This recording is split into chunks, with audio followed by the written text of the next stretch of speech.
Hello, humans. Hello, humans. Hello, humans of the world. It's me, Ellie Krug, with Ellie 2.0 Radio and AM 950. How are you? Happy June. Happy 1st of June. And happy Pride Month. Okay? Here in the Twin Cities, June is considered Pride Month. If everyone, and do you want to know why that's the case? Because back in 1969, the Stonewall riots occurred in June. And June has always been associated then with Pride. I know, a little factoid for you. So it's Happy Pride Month here in the Twin Cities.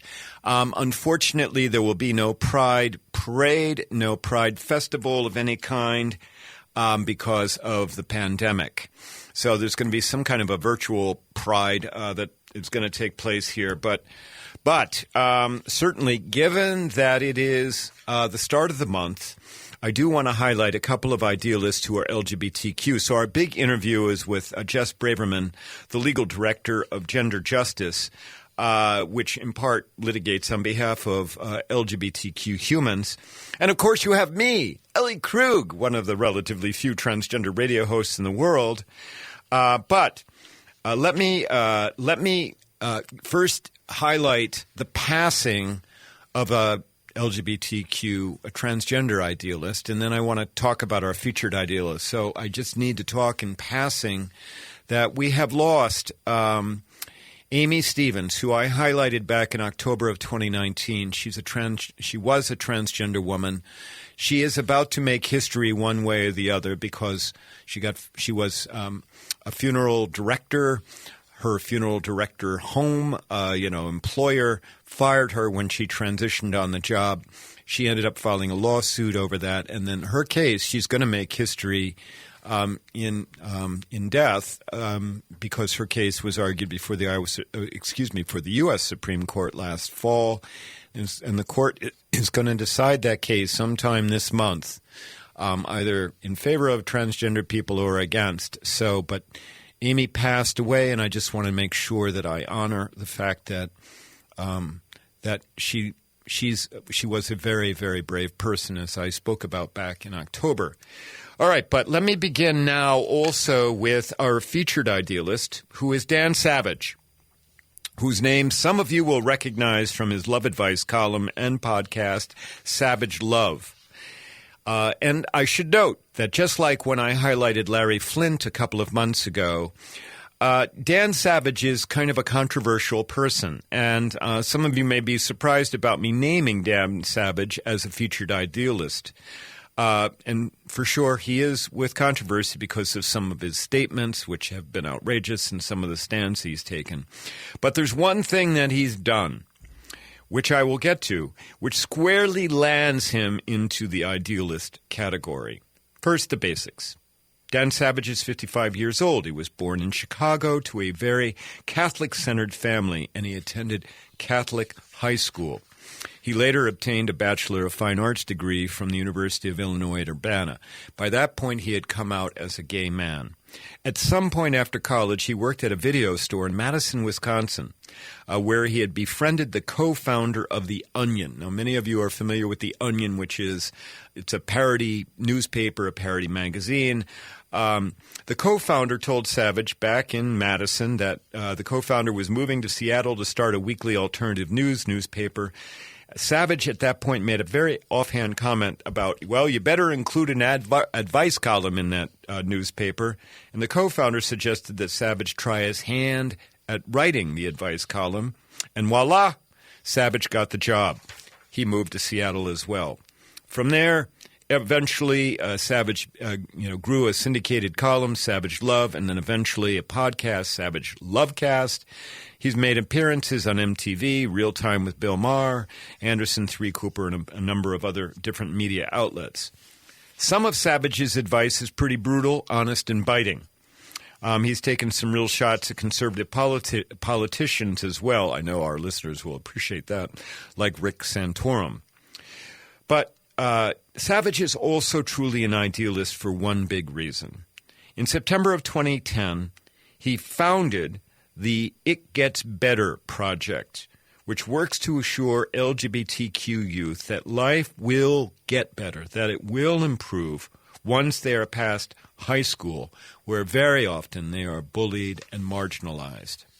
The It Gets Better project has more than 50,000 video testimonials by LGBTQ people sharing their stories of surviving bullying and getting past other challenges to where they can live authentically and thrive. I've got to tell you, I spent some time yesterday on the It Gets Better website listening to various testimonials. And I had a couple of takeaways from that. One was,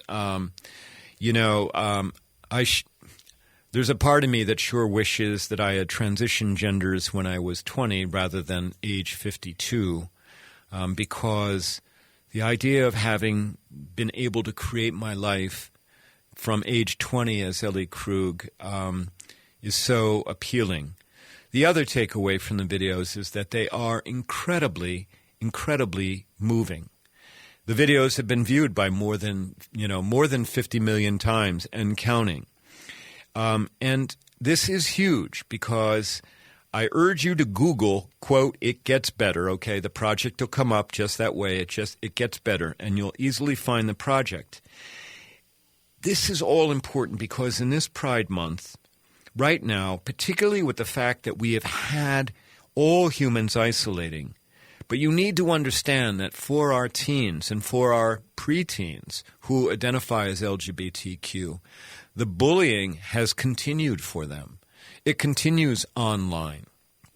So it's a double whammy for our LGBTQ identifying younger humans. They're alone. They can't be with their pals who provide support, but then they're still getting the bullying online. And it's important to understand this about those folks, those young folks who are struggling. So please, will you do me a favor? Will you let them know about It Gets Better? Okay? Will you, if you have a younger LGBTQ person in your life, will you, first of all, ask them how are they doing? Okay? Incredibly important. And secondly, will you spend some time and listen to them?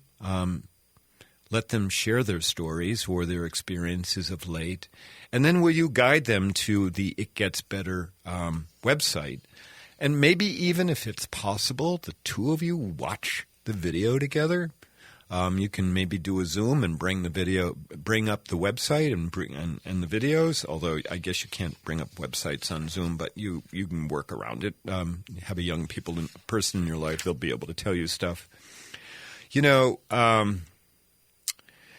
On top of all of that, okay, if you have somebody in your life who is struggling, who is LGBTQ, and trust me, they will be well aware that this is Pride Month. They'll be well aware. I mean, what is Pride Month generally about? Pride Month generally is about the idea that recognizing that it's okay. Not only is it okay, but it should be that you are allowed to live authentically as your true self.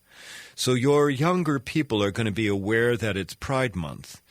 If they are hurting, and if you just simply listening to them isn't going to be enough, and if them simply watching a video on the website It Gets Better, if none of that is good enough, will you do me a favor and help them find a therapist or a support group?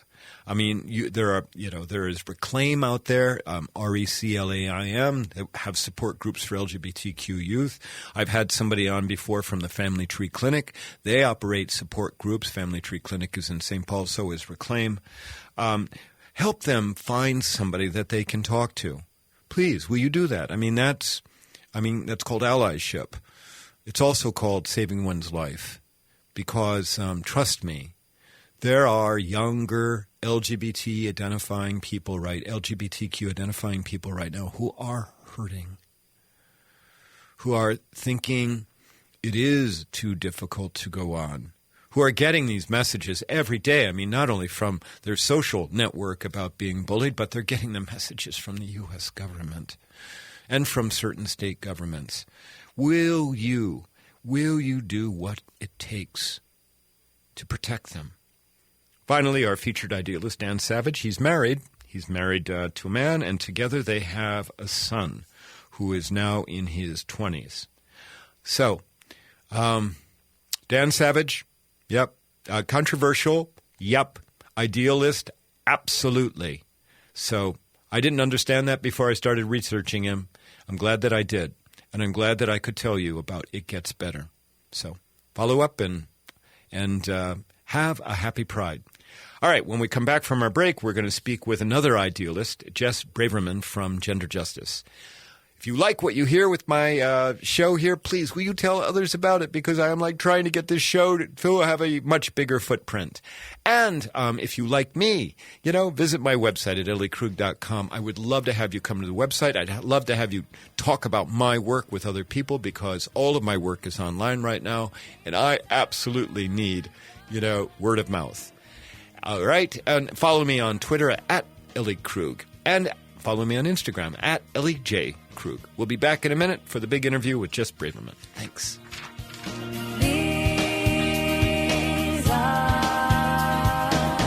Brending Electrolysis on Grand Avenue in St. Paul has been a leader in permanent hair removal for people of all skin types and backgrounds for over 30 years, celebrating diversity and priding themselves on finding the right treatment plan for each client's individual needs, regardless of race or gender. Services include electrolysis, body waxing, facials, microneedling, and permanent makeup. Book your 60-minute complimentary consultation, including a 15-minute treatment today for beautiful, lasting results. Visit brendingelectrolysis.com. Hi, Alex of Better Futures, Minnesota.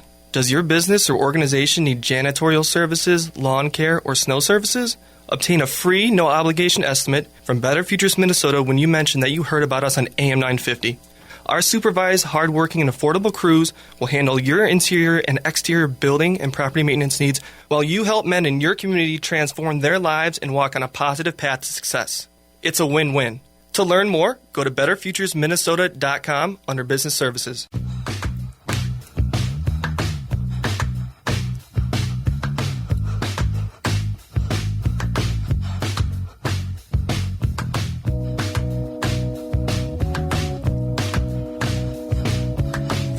And back on AM 950, Ellie 2.0 Radio. So please go check out the website. It Gets Better. And particularly if you have a younger LGBTQ human in your life, because it's incredibly important. And now, talking about other LGBTQ humans, I have on the line with us for the big interview, Jess Braverman, who is the legal director for Gender Justice. Jess, are you there?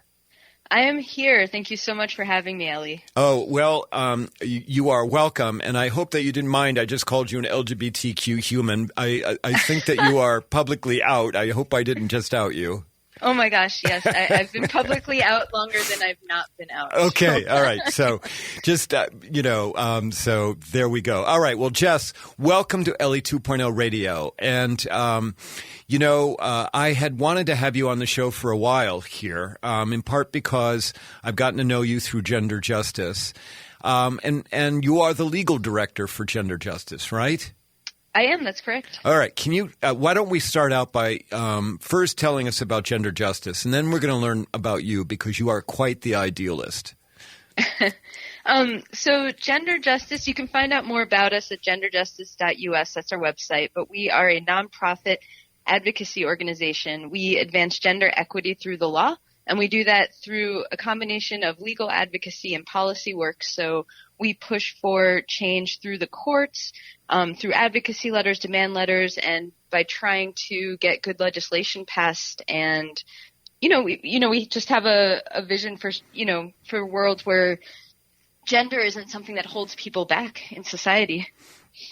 Right. And so, I mean, you Gender Justice prosecutes lawsuits on behalf of women and transgender people. I know that for sure. And maybe you also prosecute on behalf of men where the issue is about gender. Yeah, absolutely. We have had cis male clients too.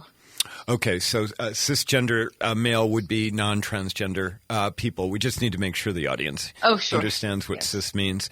So Jess, and Gender Justice, I mean, the nonprofit has been around for about a dozen years or so? Yeah, actually this year was going to be it is our 10-year anniversary. We were going to have our 10-year gala in June, but because of COVID, we're canceling that. But it's been 10 years. Okay, and you do not know this, but I actually sat with the founders of Gender Justice 10 years ago as they were getting it off the ground and offered some advice and perspective to them. And I've been able to it's wonderful to watch the organization grow from its infancy to now it has quite a reputation here in not only in the Twin Cities, but certainly in the Midwest, if not nationally, for the work that you're doing, right? Oh, yeah, I would say that's true. When I go to conferences across the country, people know us for some of our litigation. I know Christy Hall, who's our senior staff attorney, has been with the organization since the start.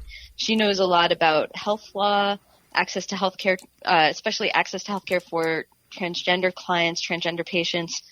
We had some big wins in the area that ensured that insurance providers can't discriminate against their transgender clients. They can't deny across-the-board treatment related to, gender-affirming surgery, that sort of thing.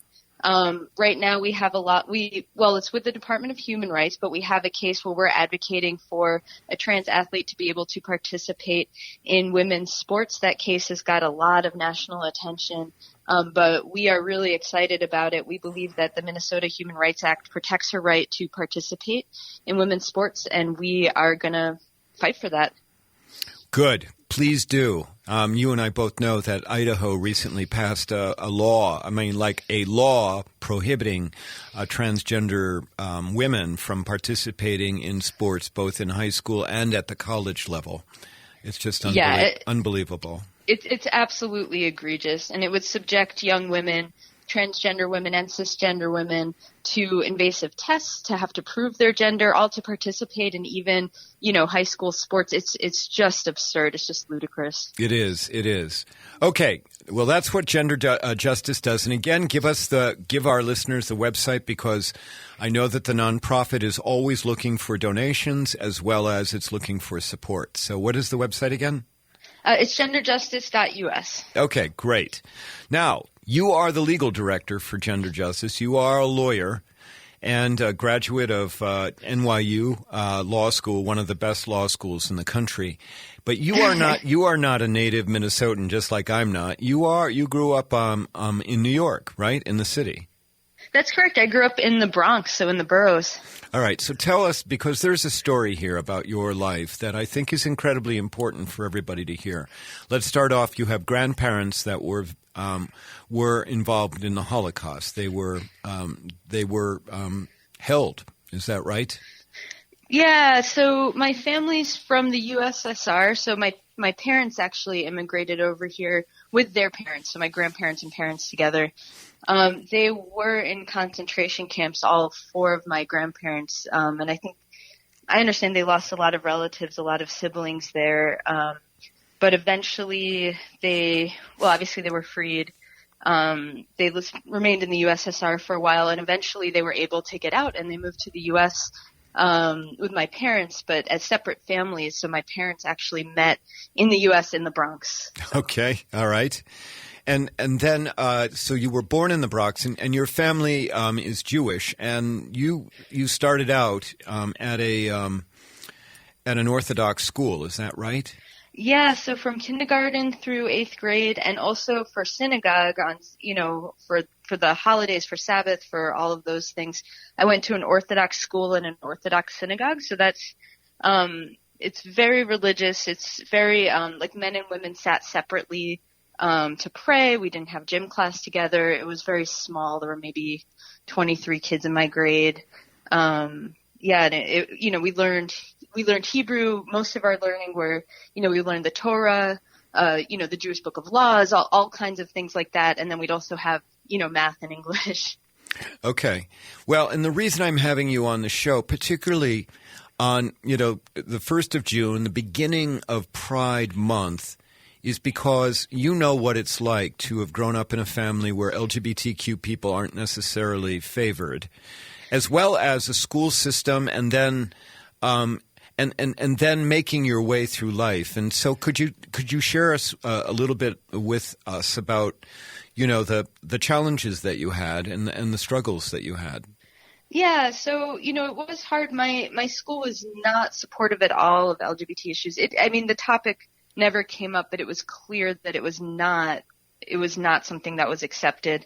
And I should say, there's plenty of sects or groups of Judaism, movements in Judaism that are very LGBT affirming. It's not an across the board Jewish thing. It's just the environment I grew up in. So it was very much not in favor of LGBT rights at all. Like I said, men and women prayed separately. One of the prayers that the boys would say is, thank God for not making me a woman. It was very, Wow. I don't even know if I want to use the word traditional. And then my family, they dreamed for me to have kind of the traditional Jewish wedding. I'd meet a boy and, we'd get married and, in a synagogue with a rabbi. It's what all my cousins were doing. It seemed to them like the only way, but it was pretty clear from a young age that I was different. And I think they couldn't quite put their finger on it, but, I want to say I knew from a very young age, but, I don't think I quite knew what gay was at that time. It was it was the 80s and 90s. And even in New York City, it wasn't, at least where I lived in the Bronx, it wasn't something that came up an awful lot. So, I had a best friend that I met through summer camp who came out when he was like 11 and I was 12, and that was really young. That was very unusual, especially for that time. And so, I got kind of a sense of what it was. And then I think shortly after that, I realized that I was gay. I didn't tell my parents. I ended up going to a secular high school. I told my mom at some point, and we didn't talk about it for a couple of years. Right. And it was pretty awkward. So. Okay. So Jess, I'm going to have to just stop you right now because we're going to have to take a break. Okay. But when we come back, I want to hear more of your coming out story. And then I really want to get into how you became an idealist. Okay. All right. Sure. Okay, listeners, we're talking to Jess Braverman, who is the legal director for Gender Justice and just a rock star organization. And if you like what you hear, visit my website at elliekrug.com. Email me at elliejkrug@gmail.com because I would love to talk with you. And we'll be back in a minute to talk more with Jess Braverman. Thanks.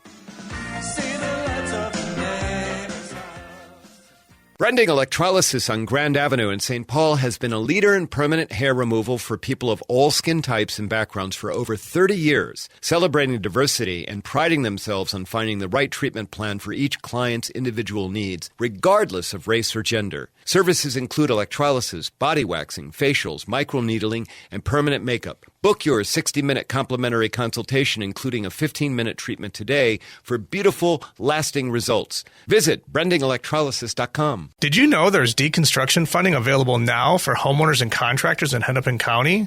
If you are embarking on a remodel or teardown this year, consider hiring Better Futures Minnesota's deconstruction crews instead of demolition.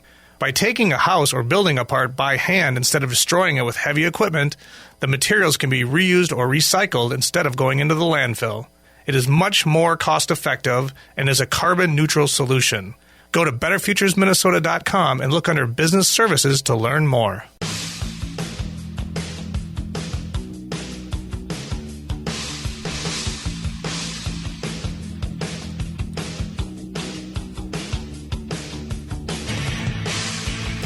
And we're back on AM 950 Ellie 2.0 Radio. And we've been speaking with Jess Braverman, who is the legal director for Gender Justice based in St. Paul. Jess, before we took the break, you were starting to talk about how you had come out as, I'm assuming, as a lesbian to your mother when you were in high school. And it was the kind of thing, as many families do, where you told your mom that and you didn't talk about it for a while after that, right? Yep, that's right. We didn't talk about it for a long time. I remember, my dad was the one who was always talking about the Jewish wedding and pushing it. And I remember him, he started like showing up in my room more and just looking at me. And I thought it was the weirdest thing. And I think my mom told him, but I didn't know she had told him. And, it took a few years, but eventually we were actually at a cousin's wedding. And my mom and I were sitting together and she just turned to me and said, okay, so what's this gay thing? And then she just seemed suddenly relaxed about it. Like we both kind of laughed and, it's actually been a lot better. And in I would say the last 10 years or so, it's just gotten a lot better in terms of family acceptance. Well, you've gone on and you're married now to a woman, right? Or that's correct. Yeah. A biological human, Yeah. female. And so, I mean, you've gone on and had a wonderful life. But before you went to NYU, you went to Smith College, and you learned there about how transgender people in particular were marginalized at that time. In what that would have been in the early 90s? So I was at Smith in 2001. It was 2001 to 2005. Right. Okay. And you learned about transgender people being marginalized at Smith, right? Right. That's right. So Smith is a traditionally women's college. And when I was there, they didn't really have – I don't think they had an official trans policy. I think I had heard that a trans woman had applied. I believe she had been rejected at the time. And we were, some friends and I were kind of pushing to make Smith more inclusive of transgender and gender nonconforming students. Our point of view was, we all understand what oppression based on gender feels like. Let's not do that to other people. There were people who would kind of make these arguments, oh, you're taking away from the women's experience. It's a women's college. You're letting, they would say things like you're letting men in. And I think that's it's just a fundamental misunderstanding of, gender diversity there.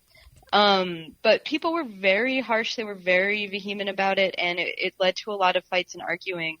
But by my last year at Smith, I think the atmosphere had gotten a lot better and people were a lot more inclusive. And I think since that time, Smith has updated their policy. I believe they now allow transgender women explicitly. I don't believe they allow transgender men, but it took a lot of kind of fighting and arguing and figuring out the best way to kind of present the information to cisgender women who hadn't really thought a lot about gender diversity.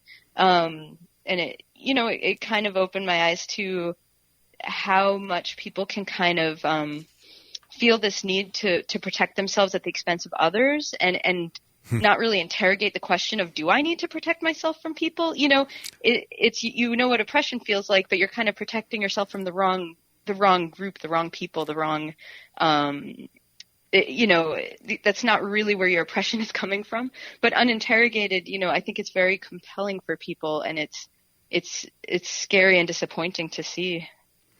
Well, and obviously it was a really great experience for you because you started to hone your skills as an advocate. And you eventually then went on to NYU Law School, as we talked about earlier. And while you were at NYU, you got to be involved with a number of different clinics and working with youth who were interacting with the court system. Do I have that right? Yeah, so I worked with youth in the court system right after I graduated. But while I was at Smith, I was in the immigrant rights clinic, and I did LGBT or trans rights work with Sylvia Rivera Law Project and Transgender Legal Defense and Education Fund. I got to do some access to healthcare work, some housing law work. I got to do a pretty wide gamut of public interest legal activities at NYU. And New York City has so many legal nonprofits. It's wonderful. So you can really get a good sense of, what it's like to be a nonprofit lawyer in so many different fields. So I really took advantage of that. So, and listeners, we need to juxtapose what Jess was doing at NYU Law School and afterward with traditional law path at NYU and other law schools, where it's to go on and make a whole lot of money working at a big law firm or going in-house with some corporation. But here you are, Jess. I mean, Jess, it sounds like that was never something that you even considered, that instead you knew that you were going to go and try and make a difference in the world. Do I have that right?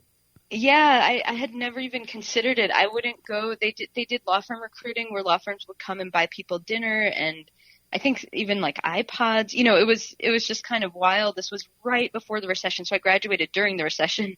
But the recruiting was intense, and I just had no interest in it. I kind of knew I wanted to do public interest law, and I picked NYU because they had a loan repayment program. If you do public interest law, they help you repay your loans. And out of all the schools I applied for, they had the best one.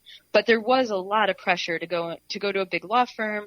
There was a lot of pressure to do either that or to clerk, which means you work with a judge, which is it's an excellent thing to do, but you're not going right into practice. You're not going right into representing people. The school likes it because it's seen as prestigious. You can clerk with a federal judge, you can clerk with a Supreme Court judge, and it is prestigious. It's a great thing to do, but there was a lot of pressure to do things other than, go to housing court and stop people from getting evicted and that sort of thing. And there was really nothing much in terms of plaintiff side law firms. That was just kind of absent from the scene, which I think is really interesting. So you got out of law school, and we just need to do it very quickly. You sure. represented kids in family court in Brooklyn for 6 years, and doing juvenile defense work and understanding for all of these kids were not white, right? That were in juvenile court in Brooklyn. Yeah, I can think in 6 years, I can think of maybe 1 or 2 white clients I had that entire time. And the things they were being arrested for, some of them were serious, but some of them were stuff that was not even, some of it didn't even come close to the things I saw my peers doing in high school. I went to a very wealthy, kind of an infamous New York City high school. I was on the Bronx bus, so there was a bunch of us who would get kind of bussed in from the Bronx, but kids wired to the things I saw my clients get arrested for. It was just so stark. It was so unfair. And it really just motivated me to keep doing that work. You just, when the law comes down on kids, it's harsh. You get branded as a juvenile delinquent, and, that goes on your record, and it follows you, and you're desensitized to the court system, and you're desensitized to the criminal court system. It does a lot of harm. And so I was very motivated to keep doing that work. And so I kept doing that work for a long time. Well, and so to get you here to Minnesota, you ended up, falling in love with somebody, and then she was from Minnesota, and that's how you got here to the Twin Cities. Do I have that right? Yep, that's correct. And so we moved to Minneapolis, and I got a job with the Hennepin County Public Defenders doing felony adult defense work in Minneapolis, so in the 4th District. Okay. And then you've been with Gender Justice for about a year as its legal director, right? It's almost exactly a year. So Jess, we've got about 4 minutes left. I just want to talk about what made you so idealistic, okay? I mean, you grew up in a family that had plans for you, okay? And those plans got derailed because of your authenticity. You end up, you certainly, this high school that you talked about, I am positive that there were a lot of tracks for way things other than idealism there. How did you get so idealistic? It's so hard to say. I want to say part of it is my family. We don't see eye to eye on political stuff. There's a lot of Trump voters in my family and a lot of conservative views. I know my parents probably wish I went into corporate law. But at my grandfather passed away a couple years ago, and at his funeral, the rabbi kind of gave a speech, and they said, if you had told him when he was younger, when he was in Birkenau, which was the concentration camp, that he would die at the age of 89 in New York City surrounded by family, he never would have believed it. And, it was very moving, but at the same time, I'm not so sure. He was kind of a optimistic, keep going kind of guy. Any sort of obstacles that went in his way, he was very kind of nonchalant about them. He took them in stride. And I think, my family's kind of got a point of view of, life is what it is. Bad things happen and they pass. And then, and I think I don't know how much I've appreciated it, but I do think despite all of our differences, that's probably where I got the point of view of let's just work to, people's bad things happen in people's lives, but you can help turn things around, or you can help them down a new path, or you can help them see maybe there's a silver lining. And I think that's probably where it came from. Well, and I mean, you are living, literally the life of an idealist. Every day you are doing that. And, you've made the trade-offs of forgoing the big salary and all of that stuff, and working for people who are horribly marginalized by society in a variety of ways. Can you tell us what kind of satisfaction do you get out of this? It does. If most days feel pretty good. It's hard, 10 years, it feels like Sisyphus. You're like being a public defender for 10 years, you're constantly in crisis control.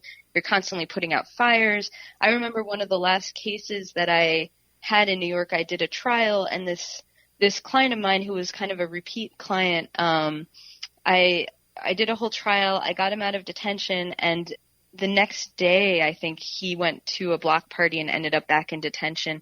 And it was kind of harsh, but at the same time, it kind of reminded me, like, you're not – my job is not to kind of save people's lives. Like, people have circumstances that are beyond their control. They're beyond my control. And what you can kind of do is help people feel like they have an advocate and help people feel like there's someone who cares and who listens and who – agrees that things are unfair or unjust and is willing to fight for them. And that, I think I've seen that have a really positive effect on so many people, especially on kids, working with kids for 6 years, seeing that effect on them, seeing that kind of light bulb go off in their head, is really nice. And so I think it's kind of keeping in perspective. There's limits on what the law can do for people, right? So we file lawsuits and we try to get better law here. We represent some, 2 students who were discriminated against in local high schools, trans students who weren't allowed to use the right bathrooms and locker rooms. And,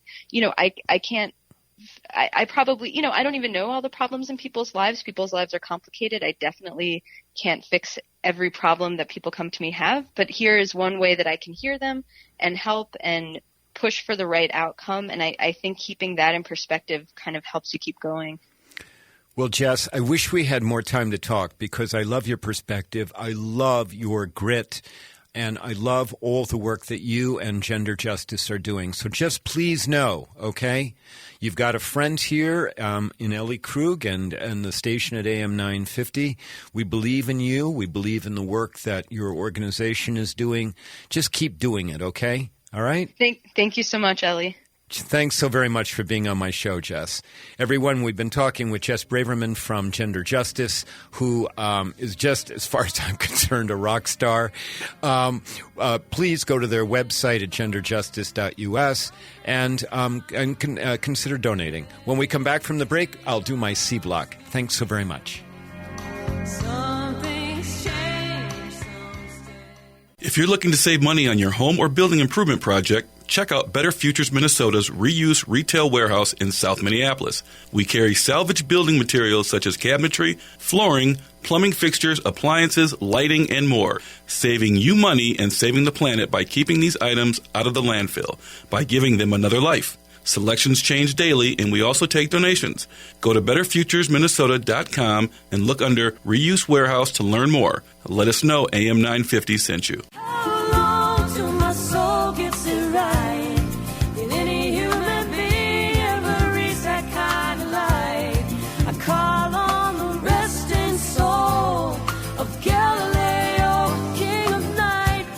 And we are back on AM 950, Ellie 2.0 Radio. Jess Braverman. I don't know about you, but as soon as Jess talked about her grandfather being in the concentration camp, Birkenau, there was just a shot that went into my heart. And so I bring you idealists. I bring you people who literally are trying to make a difference in the world. And I know many of you listening to me, you are idealistic as well, but I always say you can't be an idealist sitting on your couch. You got to act. You got to be acting. All right, this is my C block where I talk about me acting, about me doing certain things, about trying to change the world a little bit better. And so in the past, I have talked with you about the fact that almost everywhere I speak, now even when I do it online, I have this thing I make my standing offer, which is I tell audience members pretty close to the outset of my talk that I'm willing to meet with any human in a public place to talk to them about anything about being transgender or being gay or lesbian or bisexual or anything that has absolutely nothing to do with gender or sexuality. And it's just simply about surviving the human condition. I make that offer. It's a real offer, and I don't do it because I think I'm like someone special, come look at me, but rather I make that offer because I'm an idealist, and one of the ways that we can make the world better is to be there for other people. And so this pandemic, the lockdown, has had a number of people reaching out to me to take me up on my standing offers. So in the last 3 weeks, I've talked to 2 transgender people who are pivoting their life. I mean, who are realizing that life is short and who are heading down the path of coming out as trans. It's interesting. I will tell you, the very first time I ever went out in public as Ellie Krug, I mean, my God, get my book, Getting to Ellen, because I really described this whole scene of it took me, 4 hours to figure out how to put on makeup. And my hair was very, very short at the time, but it was Pride of 2008. That was the Pride weekend. That was the very first time I ever went out in public as Ellie Krug. And so there's something about the combination of Pride and combination now of the lockdown, the virus, that's making people think about how life is short. And so as I said, I've talked to 2 transgender people in the last 3 weeks where I've had good conversations about what does it mean to be transgender and things that they can expect as they're coming out. And most of all, it's providing, moral support to them and letting them know that I care about them and that if they need to talk to me again, they can. And so I'm, grateful that people trust me to do that. Again, not that I'm anybody great. All that I am is simply a survivor of the human condition, just like everyone else, just like all of you hearing my voice right now. All 22 of you who listen to this show. Now, I want to talk about one other thing before we're done, and that is this. Hold on. I'm looking at my notes here, and I guess I should reaffirm my standing offer is valid for all of you listening right now as well. So if you need to take me up, if you need an ear, if you want to talk about surviving the human condition or certainly about gender or sexuality issues for yourself or someone in your life, you can take me up on my standing offer as well. All you have to do is email me at elliekrug@gmail.com. We will work out either a phone call or a Zoom session. Okay? Now, looking back at my notes, I need to shift. So for those of you hearing my voice right now, what have you learned in the last 8 to 10 to 11 weeks of lockdown? What clarity have you achieved? Putting anything that's self-centered aside, have you paid attention to what has happened to America? Do you realize that rather than coming together, our country has become even more divided along the lines of something as simple to understand as the need to wear a face mask in the middle of a pandemic. It is now a political statement, one way or the other, whether you wear a mask or not. That is not by coincidence that just simply happened. That is because of the division being sown into the fabric of our country day in and day out by our leaders. And the big leader-in-chief who is doing that.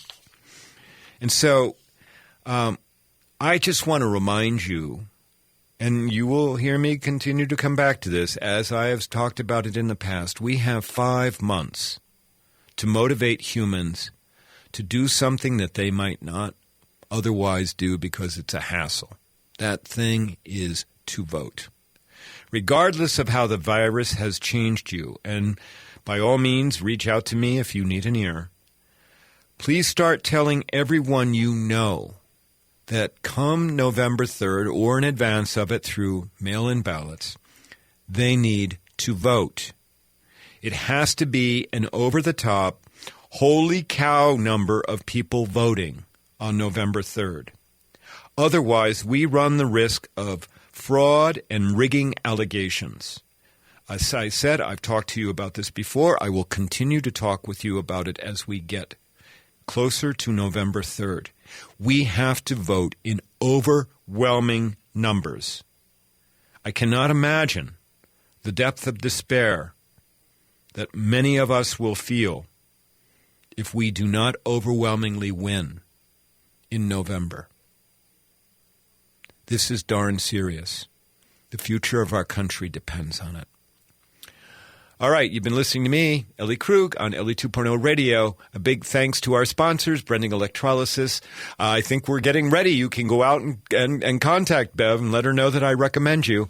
And to Better Futures Minnesota. A big thanks, as always, to my producer, Brett Johnson, who just keeps this show running and humming. Even with all of my gaffes, he's always papering them over just very fine. Thank you, Brett. And a big thanks to you, my listeners. I really appreciate that you follow the show, that you go to the trouble of getting the podcasts. Please visit my website at ellikrug.com. Most importantly, go out and do good and make the world better. Talk to you next week. Bye.